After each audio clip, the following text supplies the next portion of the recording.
Hello，大家好，我係上餅家居阿青，青菜嘅青。今日咧帶大家睇咧107平方嘅，你睇下業主，因為佢好少翻嚟住嚇，你過嚟睇一睇。業主咧係一個好愛乾淨嘅人，佢少翻嚟住，所以咧呢啲咧係 sofa 啦，全部都用呢啲保護膜啦遮住晒。但係業主咧，你可以清楚嘅可以睇到呢啲藝術油油啦，同埋呢啲燈啊、窗簾啦，都係我哋幫佢做嘅。同埋呢邊咧係一個鞋櫃。鞋櫃咧，因為有呢個遮咗嚇，不過咧可以拎開俾大家睇一睇嘛，係咁樣嘅哦。呢邊都係做咗一個換鞋凳。呢間房咧係107平方，有三個房間，然後咧一個衛生間，入嚟睇一睇。呢度咧係主人房嚟嘅，你睇窗簾咧係做咗啲簾頭嘅，然後咧呢個都係2層。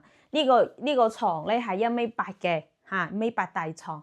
呢個梳妝台嚇，呢邊咧又係整咗一個衣櫃，天花都係做咗藝術油油嘅嚇，個天花嚇，你可以睇一睇。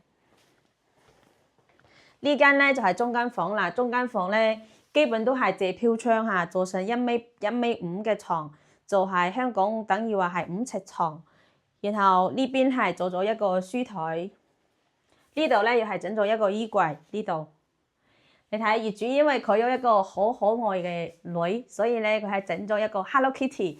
呢啲咧都係油油嚟嘅，係一個磨板冚上去啊。呢個係好可愛。比如話你中意香港嗰啲美琪啊，都可以冚上去。睇一睇呢度房間，